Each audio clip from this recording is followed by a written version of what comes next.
What's going on, everybody? This is Chip Walton. Welcome to Chop and Brew. This is a chop episode in which we look into the magnificent culinary treasure that is a Juicy Lucy. If you don't live in Minnesota, this thing might be called a stuffed hamburger wherever you live. It's essentially two patties smashed together, filled with something awesome, be it cheese, be it mixes of herbs and spices, possibly even another meat. In this episode, we're hanging out with our good friend, Chef Zander Dixon. He's gonna walk us through the steps of building a Juicy Lucy, and he's gonna show us two of his special fillings, one called the Popper and one called the Garlic Fiend. Zander's breaking it down old school in this episode. There's a lot of gadgets you can buy to like fill the Juicy Lucy or to make the ultimate patty, all this kind of digital craziness. We're keeping it analog, we're doing this by hand. That way everybody, no matter the equipment, no matter the expertise, can make a Juicy Lucy as we head into spring and summer. So I want you to sit back, relax, enjoy Chef Zander. Dude's an epic guy. Go to chopandbrew.com/recipes to kind of get an inside look at the fillings that he's making in this episode, and then a couple of other bonus ones, lagniappes as we'll call them. Also go to chopandbrew.com, check out that online superstore to support the show with merch purchases. Big shout out to our partners for the soundtrack of this episode. We got McPullish, a dub maker, good friend of ours, and Sonny Night and the Lakers, bringing old school soul and R&B back to the Twin Cities. They got a tune called Juicy Lucy. You know we had to use that. Let's get it on the road. Let's hit the grill. Let's get it juicy and keep it Lucy.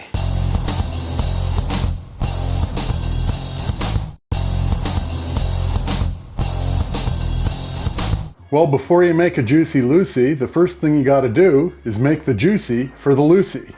So here we go. The first one we're going to make is we're going to make the jalapeno grass-fed beef burger, and we're going to use jalapenos, Fresno peppers. A Fresno pepper is like a red jalapeno sort of, a little bit more mild than a jalapeno. And then we've got garlic, we've got cilantro, we've got cumin seed, we've got smoked cheddar cheese. You can use plain cheddar cheese if you want, but it should be a very sharp cheddar cheese of some kind. I like the smoke in there just because it's got a little extra kick to it. And a little cream cheese. I actually call this Juicy Lucy the Popper. It's kind of like a jalapeno popper. The first thing we've got to do is we've got to very finely dice our jalapeno peppers and our Fresno peppers.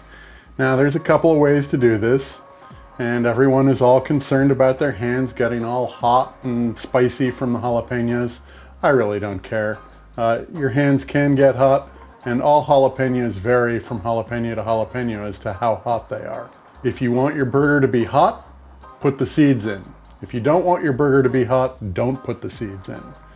But today, I'm just gonna make them without the seeds because we don't know who we're feeding this evening. In terms of getting your hands hot, I'm gonna show you a little trick here that'll keep that from happening. If you cut off one side of the jalapeno, and then you can just keep on going around, that way you don't get the seeds in there. And you also get your jalapeno cut into nice little planks that you can then go ahead and julienne and ultimately dice. But I do like to knock all the seeds out, and I just take them off to the side, and you just take it like that and give it a little knock. Seeds should come right out. If you really don't like the heat, make sure you get all the seeds off your cutting board. So after I do that, then I come back here and I just cut very fine strips. Try not to let them fall every which way. This will make your mincing process a lot easier when you're ready to go. We've got 2 jalapenos and 2 Fresnos. And this should make enough stuffing for about a dozen burgers, because when it comes down to it, there's a limit to how much you can actually put into a Juicy Lucy. Next thing we want to do is put in 1 large clove of garlic. Here's a good way to peel garlic, and I call it the twist method. I take my thumb and my forefinger like this, and on the other hand, and I gently twist in opposite directions till I hear the skin crack. When I hear the skin crack, on this top side here, you just pull there, and on the bottom side you pull there, and the rest of it usually pulls off pretty easily. Just like that. Okay, so now we're going to put the garlic into a garlic press. Put it right into the jalapenos. I know I said one, but I'm gonna do two. Next thing we gotta do is get a little cumin seed in here. So I'm gonna use about a teaspoon or so, and we just wanna coarsely grind this up. I don't like to turn it into complete powder because I like to get an actual bite of cumin seed in there every once in a while. We're gonna put those right in there too. Now, we do need to give this a quick saute on the stove. So we got about a half a teaspoon of olive oil in there. Let the pan heat up a little bit first. Not too much, but I'm not a big fan of putting anything into a cold saute pan and then turning on the heat. That's not a good way to do it. Okay, so our pan is a little bit warm. In we go. Now what we want to do is we just want to sweat these peppers. We don't want to cook them too much. And the garlic too. Make sure that you get that garlic spread around in there. Otherwise you're going to have a nice bitter hunk of garlic in there.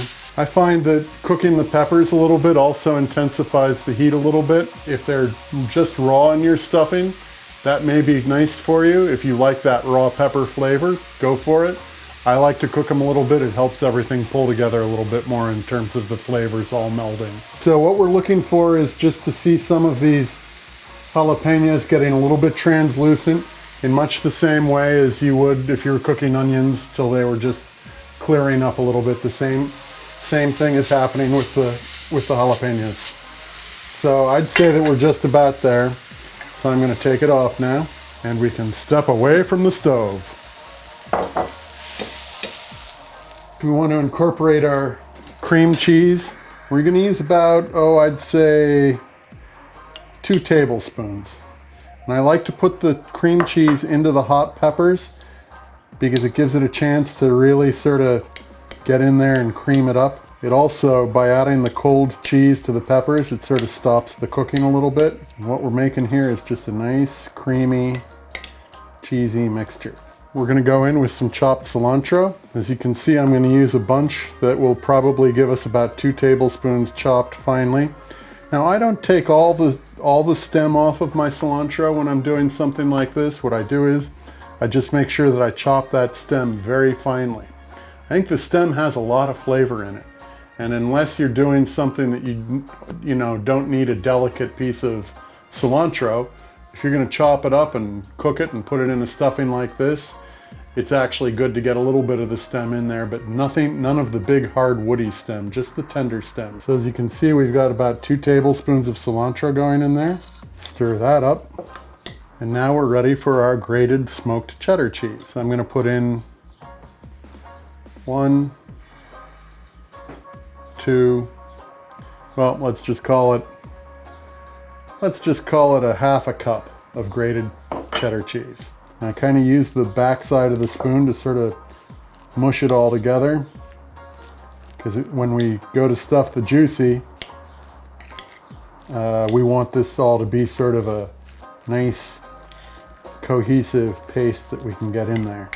Now with the cream cheese and the cheese in there, we should be at a place where there's enough salt in there. But if you're somebody who likes a lot of salt, you got to give it a taste right now.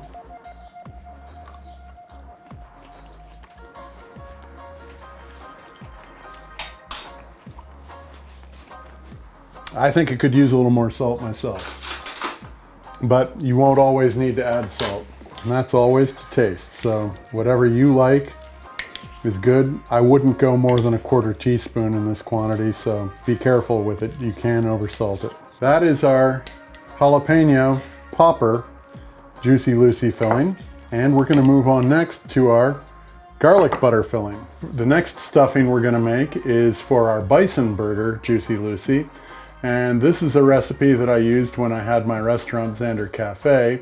And basically it is a bison burger stuffed with garlic butter, good strong full head of garlic butter.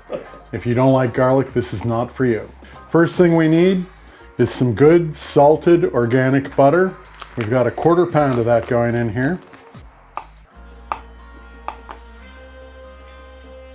You want to just slice it. If it's cold, just put it into thin slices like this. Put it in a bowl. It'll soften up while you're getting all your other ingredients together. Don't ever put butter in a microwave to soften it. It doesn't work well. But again, spread it all out so that it's not sitting on top of itself because you want it to get soft. And I've got 4, 8, 12, again, large cloves of garlic, okay? The garlic quantity, you can put in as much or as little as you like. I find that 12 large cloves for 1/4 pound of garlic tends to be a good quantity. 1/4 pound of butter? 1/4 pound of butter, yep. And some people like more, some people like less. I personally can't imagine it with less, but I can absolutely imagine it with more. If you wanted to do this in a small food processor, you could also do that. I don't think the food processor works very well for our filming purposes here today. And also, it might, the food processor just might be a little bit more cleanup than some people are interested in dealing with.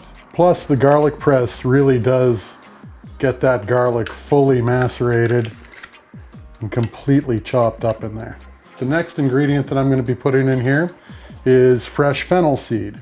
Looks a lot like cumin seed.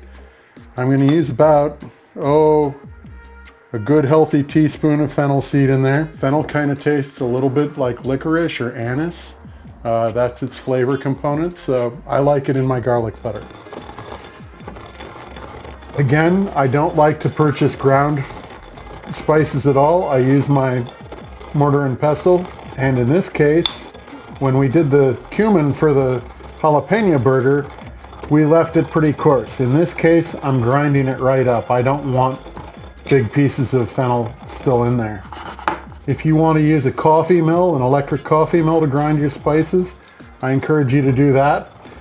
If using a mortar and pestle is going to keep you from grinding your spices fresh, then go ahead and use the coffee mill, because I urge you to use fresh whole seed spices, not pre-ground canned spices, which are basically bullshit. Don't ever buy them. Keep it real, Zander. Keep it real, player. Next item I'm adding here is some crushed Aleppo pepper. Aleppo pepper is not the same thing as crushed red hot chilies. If you can't get Aleppo pepper, there's really not much of a substitute. I get my Aleppo pepper from a company called Penzeys. They do have online ordering, so if you wanted to go to penzeys.com and order some spices from Penzeys, they've got every spice imaginable. And I buy almost all my spices exclusively from Penzeys. I think it's really good company. We're gonna put in about a 1/2 teaspoon. Again, do not use crushed hot red peppers. It will be too spicy. Now, even though our butter is salted, I'm going to add about another, 1/4 teaspoon of salt to this. This is one instance where we do want our butter to be pretty salty. Next item I'm adding are some fresh garlic chives. And I got these out of the garden. A garlic chive is not the same as a regular chive. The leaves tend to be a little bit flat like this, and they've got a distinct sort of garlic flavor to them. And we just want to slice these very, very finely. 2 tablespoons of garlic chives. Gonna put them right in there. And then last but not least, some Italian parsley. Italian parsley is the flat leaf variety of parsley. I think it's got a lot more flavor than the curly leaf. You can use what you like. Again, I will shun you and curse you with disdain if you use the curly leaf, but I like the flat leaf. You can use whatever you want. I'm just an opinionated snob about food, that's all there is to it. You do want your parsley very finely chopped. What we want the parsley to do is not just give flavor to it, but we also want it to actually turn the butter kind of green. Okay, so I've got a tablespoon of the finely chopped Italian parsley going in there. Because I'm doing the bowl method and not the food processor method, I'm just gonna take a fork and I'm gonna mush it all together with the back of a fork. Again, if you don't have the patience to do it like this and you want to use a food processor, there's nothing wrong with that.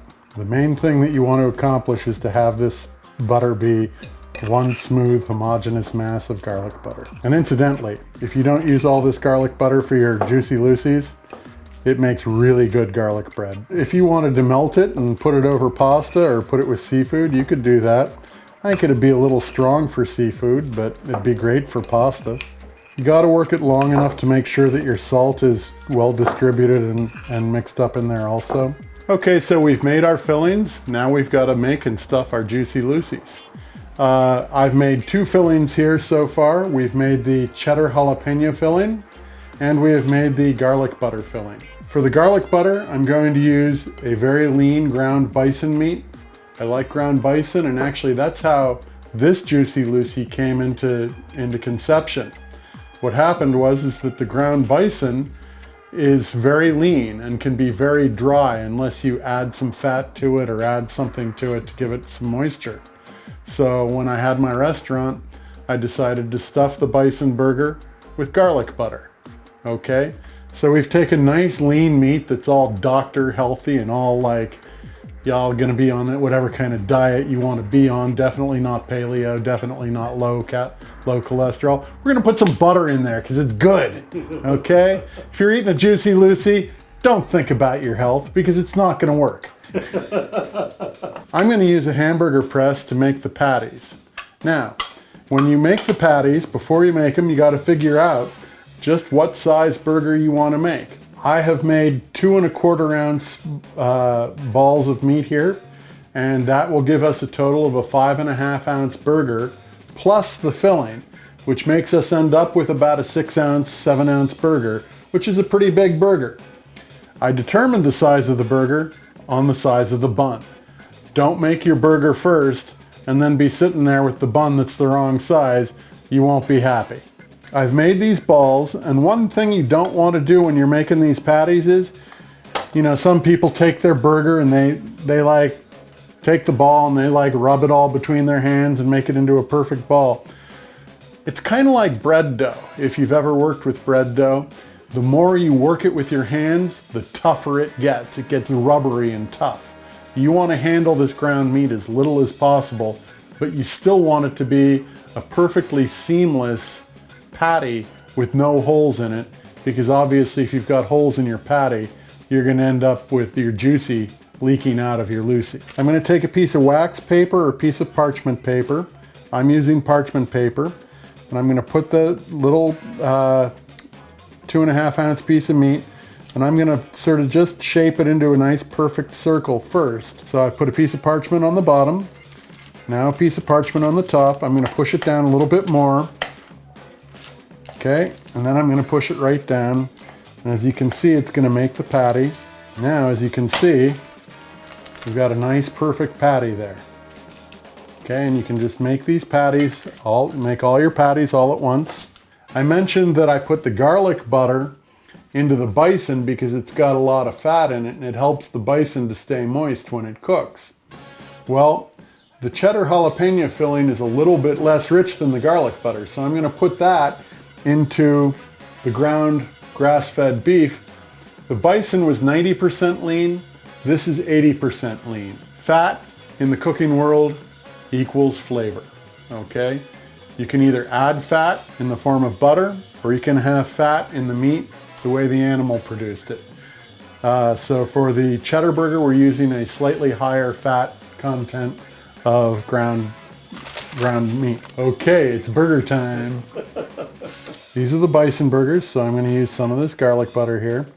Very important when you make your filling that you not try to get too much in there.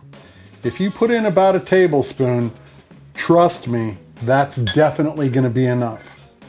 If you put in more than that, you're going to have a problem. You don't want, you need to have 1 inch around in order to finish the burger. So now I'm going to take the other patty and I'm going to lay it right on top, and I'm going to, just like I was making a little pie, or as we like to call them here in Minnesota, pasties. If you're from down south, you might recognize this as an empanada kind of thing. So I turn it over and I seal it from the other side. Now I go back and I pick the burger up, and you definitely want to make sure that you get those edges really pinched together all the way around. And after you've got it all pinched together, you go back and I put my hand on top like this, and I just sort of push in from the sides to make it all into a nice burger. Turn it over just so that we've got some uniformity going on here. That's one. So we got all our burgers stuffed. These are our bison garlic burgers. These are our cheddar jalapeno burgers. Now I'm going to put them into the fridge for about 2 hours. I find that when they've been refrigerated for a couple hours, they end up going a lot better.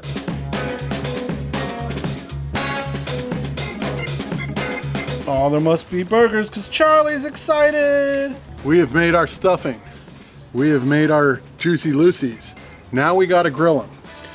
These burgers, when you grill them, they have got to be cold. You cannot take them straight from making them and put them on the grill, because your filling, if it's not cold, is just going to melt right out of the Juicy Lucy. But if it's cold, you can put it onto a hot grill, and I've got a nice hot grill here. And then we're going to cook them fast on the outside, but we want to leave the inside still. We want it to be soft and warm, but we don't want it to be melted and running out. Now, if we should get any flame ups at all, I'm going to use the lid to control the flame ups. Whenever you're grilling anything, you don't want flames coming up and grease flames coming up and licking the side of the thing that you're cooking, because it'll taste like burnt tar. I've seasoned these burgers the way I like them seasoned. You can do what you want with them. What I've done is I've put salt and pepper. I like a lot of cracked pepper on my lamb burgers. On the bison burger, I've put on a mixture that I call Cowboy Delight, which is just herbs and salt and pepper and garlic. And then on the jalapeno cheddar burgers, I've put basically the same thing, that Cowboy Delight, but I mix in an equal quantity of ground ancho chili peppers. Flame, bad. Move burger. When you do this, you want to try and get everything done with just one flip. You don't want to sit there and flip them and flip them and flip them. Just let them cook, give it one flip, and you're done. Because that bison meat is so lean, you want your bison generally to be cooked more on the rare side. I would say medium rare or medium at the most. Beef burger, that's just going to be regular, so you can cook that one any way you want.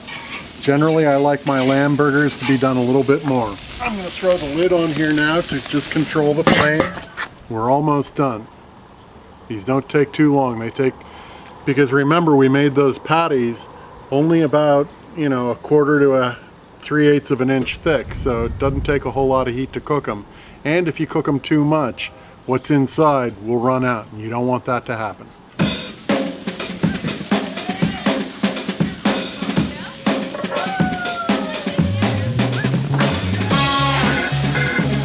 So one way to tell when they're done is you can begin to see stuff coming up out of the middle.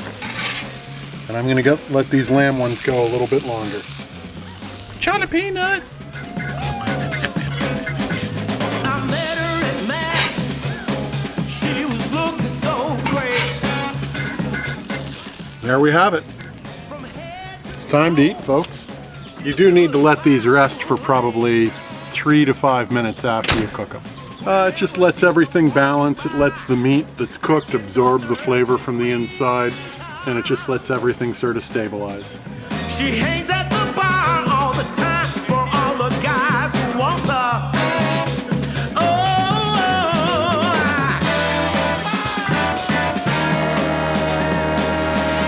I love my Juicy Lucy. I love my Juicy Lucy, yeah. We've known each other, yeah, for so many years. When I get too close to her, she leaves me in tears. Well, we've just finished our Juicy Lucy, and it was good. You can always put in more filling if you want, if you like it to be really juicy. But the whole point of my Juicy Lucy's is that we're just trying to get the flavor into the burger with an adequate amount of stuffing, without being too crazy about it. But some people like it crazy, so if you like it crazy, go for it. If you don't, I think what we did today was just about right for me. And I had a good time. Look forward to another episode on Chop and Brew. Lucy. Hey man, put that Lucy back on here. That's my Juicy Lucy. That's my Juicy Lucy, yeah. That's my Juicy Lucy. That's my Juicy Lucy.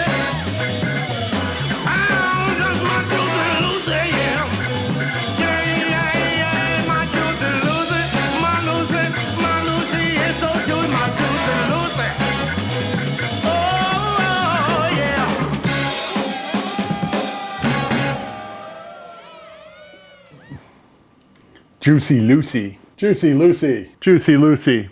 Juicy Lucy. Yeah, I'm talking to myself in the backyard.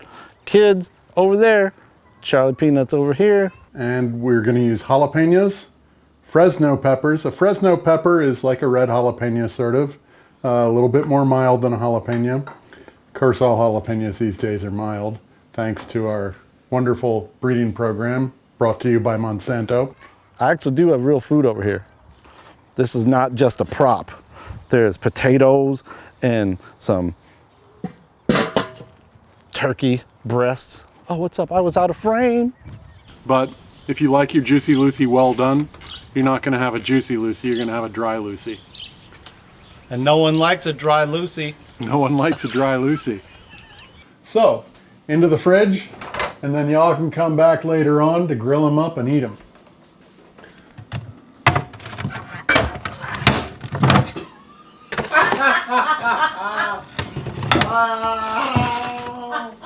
No, you did good.